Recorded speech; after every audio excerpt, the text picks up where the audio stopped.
เจ้า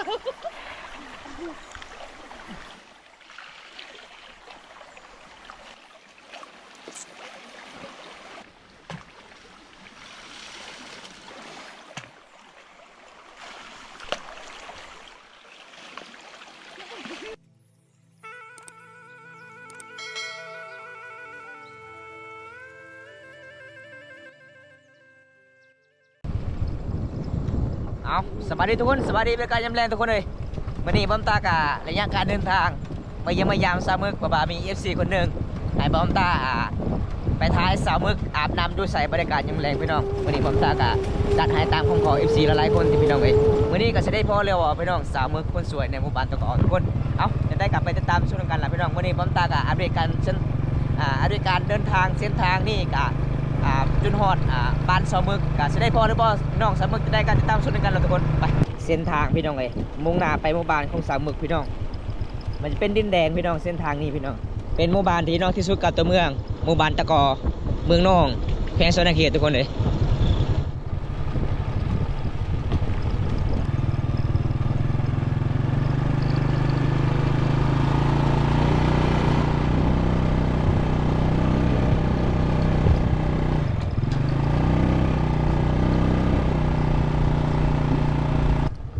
อันนี้ก็จะเป็นสะพานเซละนองทุกคนเดี๋ยวบอมตากับสิพาFCนะครับชมนำกันเพราะว่าอีกปีนี้ก็สิได้แล้วพี่น้องสะพานนี่พี่น้องสะพานครัวเซละนองใกล้สิแล้วทุกคนเลยเพราะว่าใกล้สิฮอดสะพานนี่ก็ใกล้สิฮอดหมู่บ้านของสามมึกแล้วทุกคนเดี๋ยวบอมตากับสิเบะมาเบิ่งสะพานครัวเซละนองสะพานครัวใหญ่พี่น้องเลย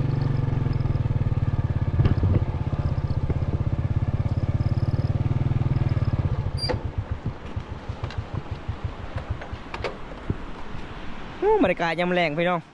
จุดเซละนองทุกคนเห็นบ่อยู่ทางพุ่นก็จะเป็นหมู่บ้านของสาวมึกได้อยู่ทางพุ่นพี่น้องอันนี้คือสะพานสะพานใหญ่ในเซละนองเมืองน้องเฮาทุกคนเลยเพราะว่าอยู่ทางพุ่นก็จะเป็นหมู่บ้านชาวบางแกงฮะลองพี่น้องทางนั้นพี่น้องเลยวันนี้บอมตากะระยะการเดินทางมาเยี่ยมมายามสาวมึกกะต้องอัปเดตเส้นทางหรือว่าสะพานครัวเซละนองพี่น้องเลยยังประมาณ2 เดือนมาสิแล้วเด้อพี่น้องแต่อันนี้ก็จะเป็นน้ำใหญ่เขาเจ้ากันยังคาเห็ดทางนั้นบ่ได้พี่น้องยังบ่ทันได้แล้วเดี๋ยววันนี้บอมตากะอัปเดตให้ F4 ได้ครับชมน้ำกันทุกคน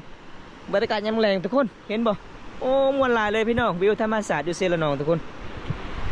วันนี้บอมตาระยะการเดินทางผู้เดียวพี่น้องไปเยี่ยมไปยามสาวมึกกะสิได้พ่อหรือบ่พี่น้องเดี๋ยวบอมตากะมาเบิ่งธรรมศาสตร์สวยๆในเซละนองเมืองน้องสะพานนี้ก็เป็นสะพานเอกยัง 2-3 เดือนก็สิไปได้มุ่งหน้าเข้าหมู่บ้านสาวเวียนทุกคนเลยสะพานนี้พี่น้องปกติช่วงนี้เขาก็ยังไปทางหมู่บ้านแกงอะลองพี่น้องต้องจ้างขี่เรือบักพี่น้องเลยยามนี้พี่น้องอีกยัง2 เดือนก็สิได้ไปแล้วพี่น้องเส้นทางนี้พี่น้องเห็นบ่งามลายเลยทุกคนงามลายเลยพี่น้องหัวเซละนองเมืองน้องเฮาพี่น้องใกล้สิแล้วพี่น้องเลยมันก็กวางเติบเลยทุกคนเลย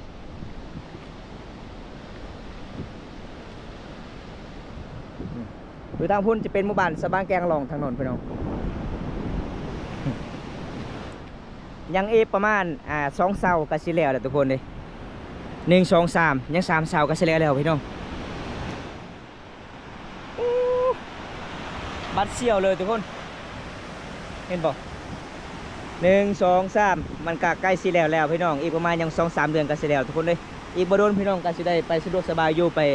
หมู่บ้านสาวเวียนหรือว่าหมู่บ้านสาวแวนพี่น้องก็คือเส้นทางนี้ก็ออกจากเมืองตำลานได้เลยพี่น้องออกจากเมืองตำลานสารบัญออกได้เลยพี่น้องเส้นทางนี้เห็นบ่เป็นเส้นทางโฮจิมินห์สมัยแต่สงครามคือเส้นทางนี้แหละพี่น้องเพราะว่าอยู่ทางพุ่นก็จะเป็นหมู่บ้านสาวบางแกงลองทุกคนทางนั้นได้อุ้ยพี่น้องเว้ยน้ำช่วงนี้ก็คุ้นๆนิดนึงพี่น้องนี่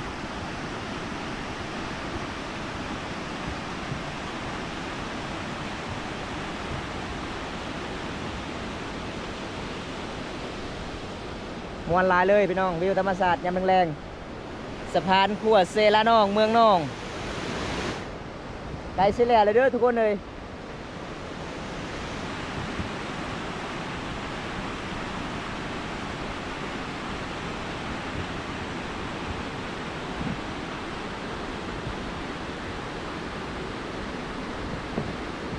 โอ้ไวเลยเนาะจะมาพูดเขาเนาะรถตัวนี้ว่าจะแกมาวันนี้จะว่าจะลมนะรถตัวนั้น แม่น โอ้เอ้า แน่ ขึ้นไหวบ่ได้อยู่บ่ขับบ่ได้มาคอยสิห้ามให้เอาทุกคนเลยน้องกะเพิ่นว่าแกเมื่อวานนี้ซีสอบมื้อนี้ได้หรือบ่โยแข็งแห้งอยู่เด้อทุกคนเลยเบิ้งนี่พี่น้องสาวเคสชนบทเห็นบ่สุดยอดหลายเลยทุกคนเดี๋ยวบำตากับชิซอยน้องก่อนพี่น้องเลย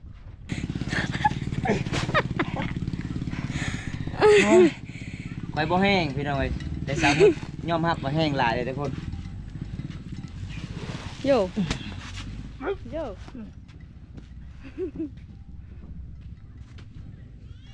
ซอกเตะปะ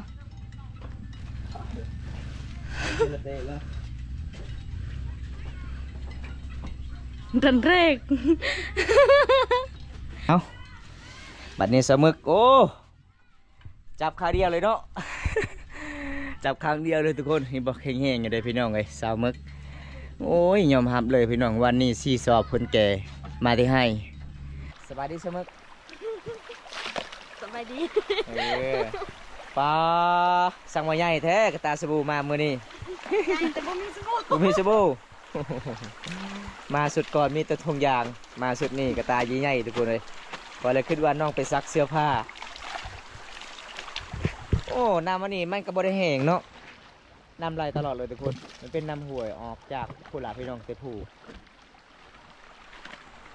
เบิ้งพี่น้องเส้นทางที่น้องๆไปอาบน้ำเต็มหมู่บ้านกับประมาณลักปลายทุกคนเลย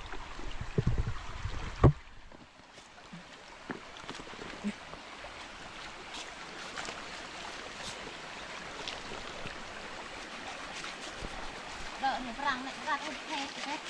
แพ้แพ้อันให้มาอันกล้วยนั้นนี่กวนปวดบัวมาดูหยอกเด็กสี่ครับ มันออกไอ้ยังเจาถูใส่เเออป็นตีไอ้ตี ตีนแตก โอ้เจ็บ ยังโอ้ยเบิ้งโยเบิ้งเมื่อวานนี้น้องไปเอาเขาน้องก็เลยแก่เขาซีสอบพี่น้องเลยคันคนอื่นนี่โอ้ยน่าบ่ไหวทุกคนแต่น้องสู้ชีวิตเอลีช่วยเบียกอีพอยเม่หลังจากพูดเขาแล้วกะเส้นทางนี่บ่จะไปบ่นี่เส้นทางเบิ้งพี่น้องสุดโหดเลยเห็นบ่พูนพี่น้องเลยมันก็ยากในลำบากในน้องก็สู้ชีวิตเอลีอันนี้คือแม่เท่าเพื่อนหาก็มาแต่ให้ได้แล้วก็อาบน้ำก่อนแล้วก็จึงกลับบ้านทุกคน อันนี้เป็นน้ำที่ทางสามหมู่บ้านอาบพี่น้องหมู่บ้านนี้บ่มีน้ำประปาก็คืออาบแต่น้ำห้วยนี่แหละทุกคนเลย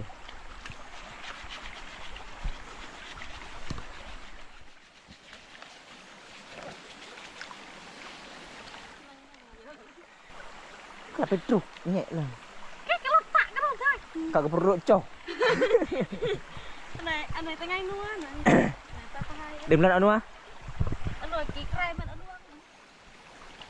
นั่นก็จุกเงี้ย หัวเรือไปอีกเกินครับ อื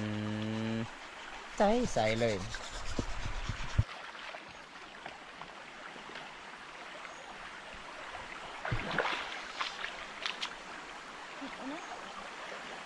ถ่ายสดเลยใช่เลยจ้ะ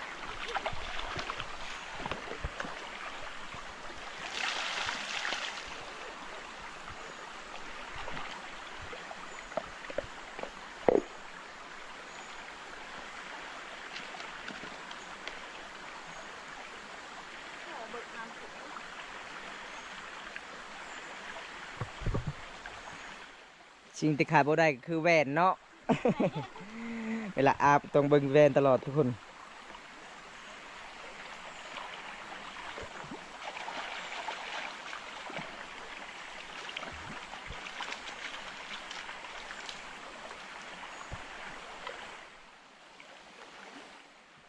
อยากลำบากกับสาวมึก บ่มีน้ำประปาหมู่บ้านบ่มีน้ำประปามีแต่น้ำหัวทุกคนนี่แต่งานแบบธรรมศาสตร์ได้สาวลาวทุกคนเลย เอาไปค่ะสาว ใส่ผู้สาว เข้าปลาแล้ว เข้าป่าแล้ว สาวหน่อย น้ำนี้มีปิงบ่ นี่เนาะ บ่ฮู้ อยู่ตรงนี้ ปลามีบ่ปลาบ่มีปลาบ่โอ้เจ้าคือบ่ใส่หมองเลยอยู่นี่นะ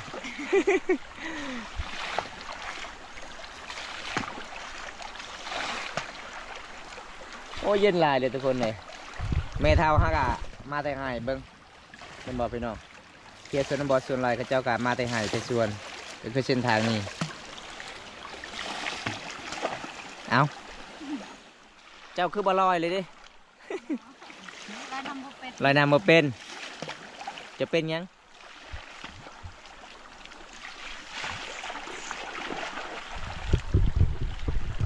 อ๋อเดี๋ยวเนี่ยรถเสร็จนี่นะ กูจะเป็นตายแล้วกูกบเอ็นขิดเหรอ ลึบตาเต้ อะไรสุดตาย สดเต้นั่งไง ก็สุดมาเต้นหนู ลึบตาตลบมุนแน่ไปลึบตาตลบมุนแน่ใส่จะใส่หยังคือหอมใส่โอ้ น้ำมันก็ น้ำมะกอก อยากซื้อใส่เลยเคยข้าวให้ ข่าวแล้วเพราะว่าหมู่บ้านเจ้าอาบน้ำมีแต่คนงามๆคือน้ำจุดนี้แหละเอางามธรรมศาสตร์แบบนี้มันงาม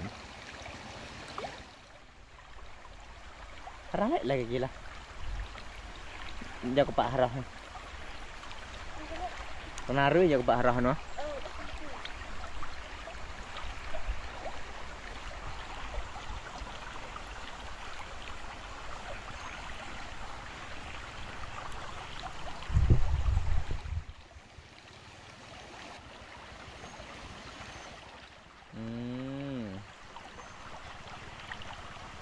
มาอาบน้ำ2 คนทุกคนเลยหลังจากนั้นก็ให้สาวมึกเองมาจับกอง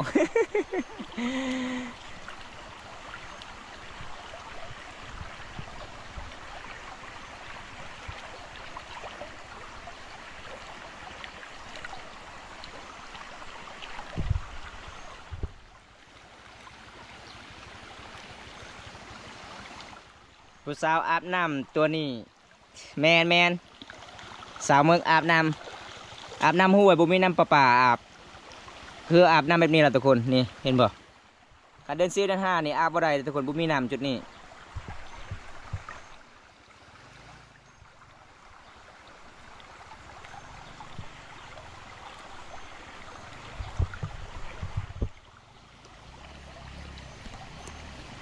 FC ถามว่าเย็นบ่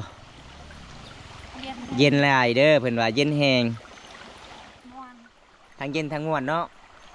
น้ำบ่มีปีบ่มีขยะอีกน้ำก็ใส่ทุกคนเลยม่วนหลายเลย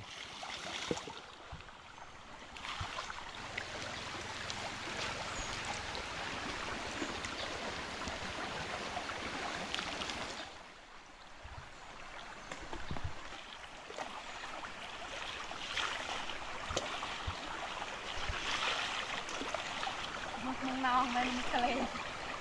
มึกเซละนอง มึกสีละนองเนาะก็เป็นมึกทะเล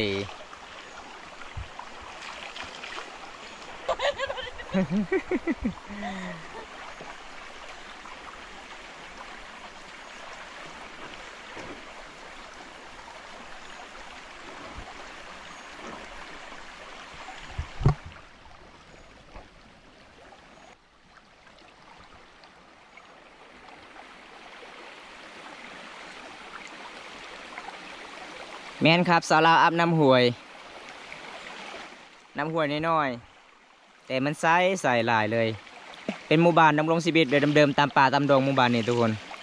หมู่บ้านนอกที่สุดกับตัวเมือง เราบ้านมุกกันแล้วไหม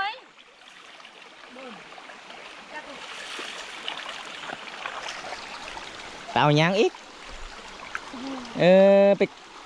ไปคอสบู่เข่าบ่โอ้ยทุกคนเลยสามมึกบ่มีสบู่ล้างหน้าเอ้าเพิ่นไปคอสบู่ผู้บ่าวเห็นบ่ ใหญ่เฮ ม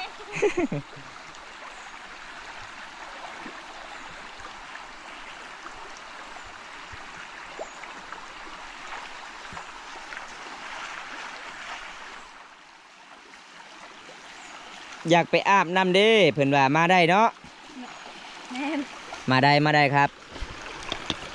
โอ้ม่วนเนาะเขตชนบทบ้านเฮานี่บ่มีสบู่กับคอกะหมู่ให้เนาะอ๋อชุนว่าเฮาคอลายมือกับหมู่ให้บ่มื้ออื่นเจ้าก็คอ บ่ บ่คือกันบ่กล้ากันน่ะเนาะมีครั้งเดียวค่ะ ให้แต่กา บ่กล้าเฮาอีกบ่กล้าเนาะเรื่องให้อยู่แล้วอ๋อประเพณีบ้านเฮามันง่ายพี่น้องเอ้ยฮักแพงกัน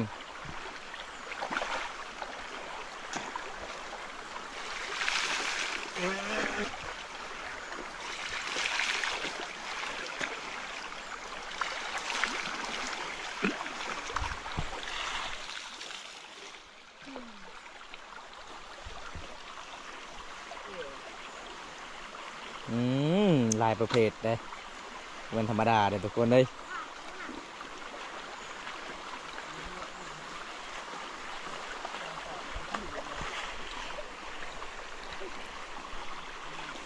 หลายประเภทแต่สมุนไพรบ่มี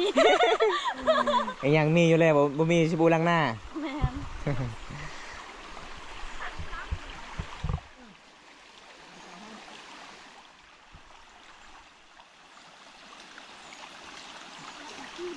FC ว่าอยากไปอาบน้ำให้เพิ่นว่า ไปโลด ไปโลดมาโลดเพิ่นว่ามาโลดเด้อ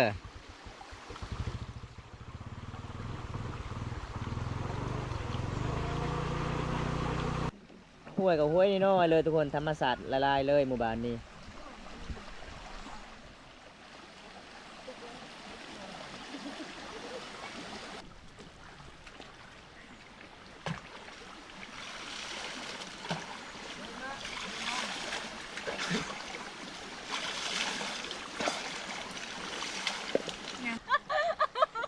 thì bên mầm ấy lại bên xi mông mầm là ไม่จ้า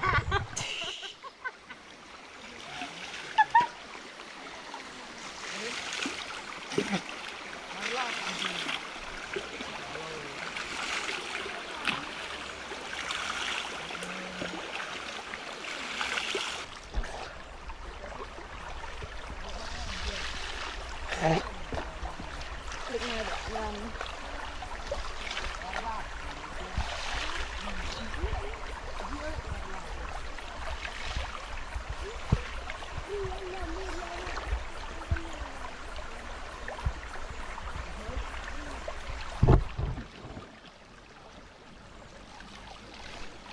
FC ว่าอยากได้มาอยู่ไทยนำเด้ ไปโลด ไปโลด เอาไปโลด เอาไปโลดป่ะไปโลดคุณว่า ไปแตงกันเด้อควายช่องโต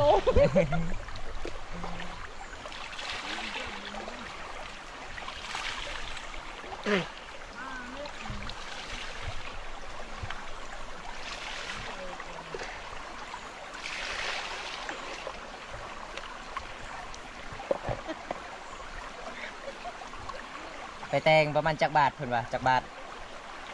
30 ล้าน 30 ล้านกีบเด้ออ้าวงามแล้ว อาบแล้วเบิงแบนตลอดเลย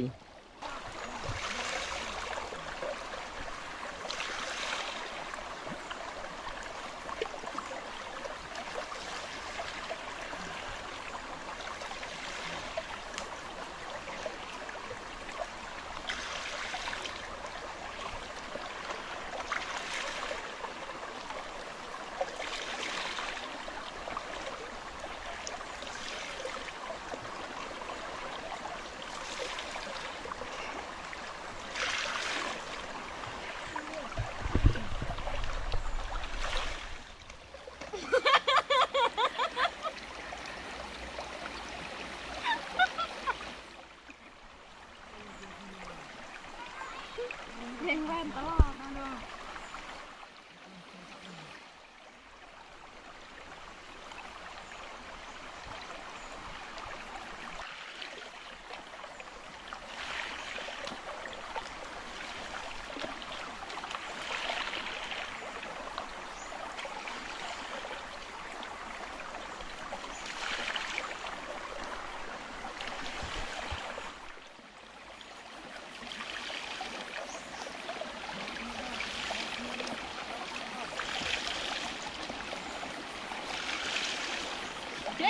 khai đấy chơi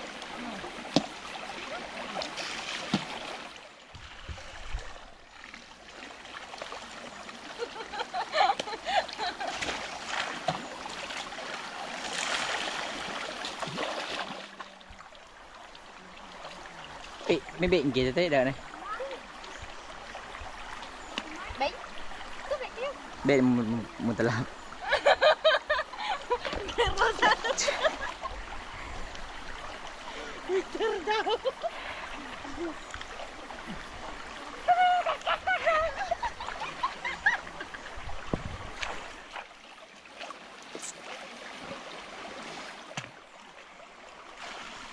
Ê, gặp cảnh thu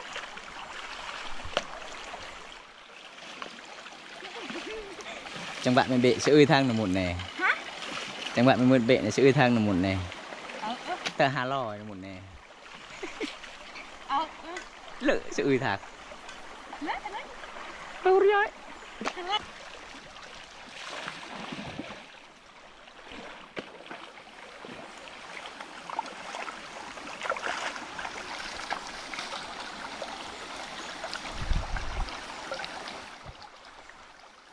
leoแล้วเนาะแล้วทุกคนเลย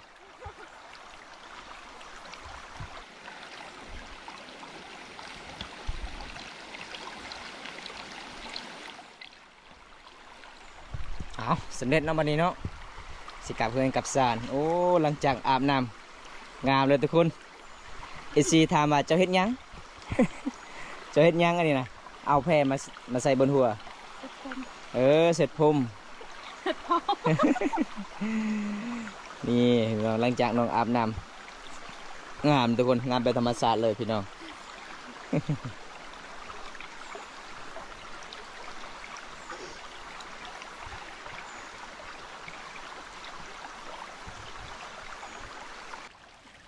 เบิ้งเส้นทางที่น้องกลับบ้านทุกคนเลยโอ้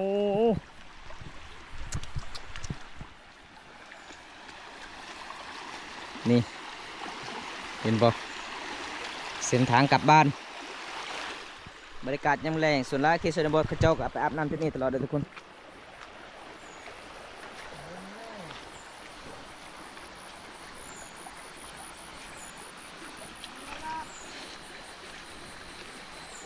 สมึกFC ถามว่าเจ้าสิมาไทยบ่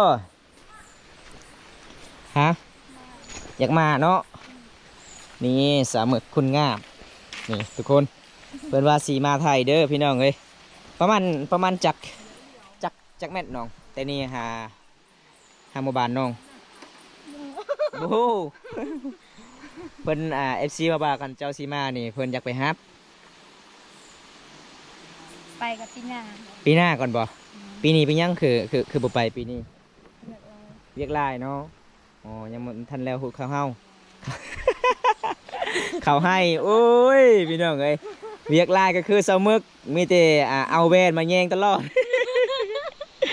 สิ่งที่ขาดบ่ได้ทุกคนมาทางมุกดาหารนะเพิ่นว่าโอ้แม่นทุกคนเลย